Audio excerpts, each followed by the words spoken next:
The South Dakota State offense averages 41 points per game, but last week the Jackrabbits were held to just 9 points in a loss at Northern Iowa. The Jacks look to reboot the offense at Illinois State. On the Jacks' third play from scrimmage, Taryn Christian has to scramble out of trouble. Then he makes a leaping throw down the sideline to Adam Anderson. Anderson ditches his defender and crosses into the end zone to give SDSU an early 7-0 lead. But wait, on the Redbirds' very first play, quarterback Brady Davis finds an answer downfield as he lets one fly. Andrew Edgar makes the catch for the 81-yard touchdown strike, and just like that, it's tied at 7. Late first half, still knotted at 7, Davis swings it out to Spencer Schnell, and he has nowhere to go. Freeman native Xavier Ward throws him to the ground. Schnell loses the ball, and Ward recovers. Mikey Daniel makes it count on a 5-yard run to put SDSU up 14-7.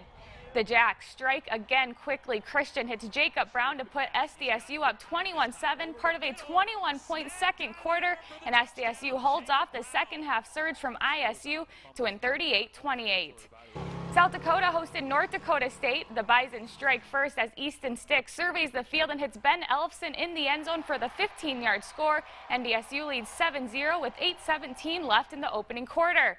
Ensuing Bison possession, Stick fakes the handoff, then rolls to his right before tossing ahead to Brock Robbins. The defending champs are rolling up 21-zip. The Coyotes find some life on 3rd and 7 as Austin Simmons connects with Cannon Brooks. The freshman barrels ahead and picks up a USD first down. Later in the drive, Simmons flicks the ball to Brooks, and he dives into the end zone to put the Coyotes on the board.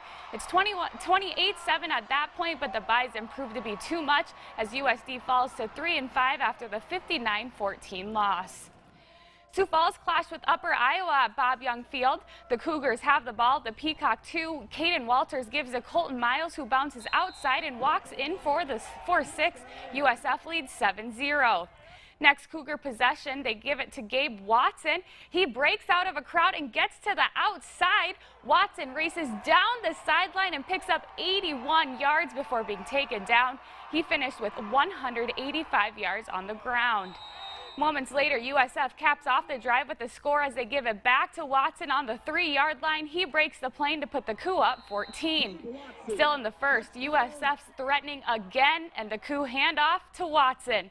He fights his way in to extend the USF lead, and the Cougars pick up the win 34-7. The Cougar volleyball team battled the nation's top-ranked program, Concordia St. Paul. In the opening set, Bria Barfnick gets the set, and she slams the ball right past the blocker. Barfnick led all players with 15 kills. USF's up 6. Off the ensuing serve, the Golden Bears go outside to Hope Schiller, and she fools the defense by tipping the ball to an open spot on the floor. Concordia St. Paul trails 16-11. The USF D doesn't miss this one. Brooklyn Lewis's kill attempt is denied by Krista Gorger and Lexi Scott. Later in the set, Avery Yakish slams one of her 10 kills down the line as USF sweeps the defending national champions 3-0. Pipestone area met Tracy Milroy Belton in the Minnesota High School football playoffs.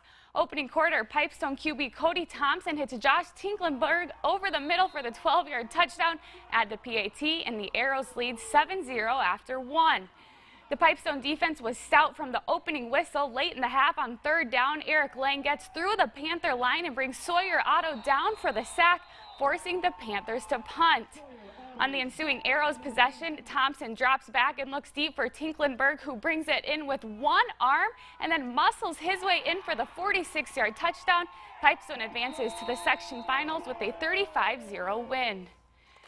Hills Beaver Creek met Edgerton Ellsworth in another Minnesota playoff matchup. Edgerton Ellsworth marches down the field on the opening drive and caps it off as Carl Haig takes the end around in from 3 yards out. 2-point tries good, and it's 8-0 Flying Dutchman. Later in the quarter, HBC gives to Tyson Borg, who goes right, throws a wicked stiff arm, and breaks free for the 43-yard touchdown as the Patriots tie the game at 8. Late second quarter, Gavin Weissong pitches to Bork on the reverse. He breaks free and takes it inside the Edgerton Ellsworth 5-yard line.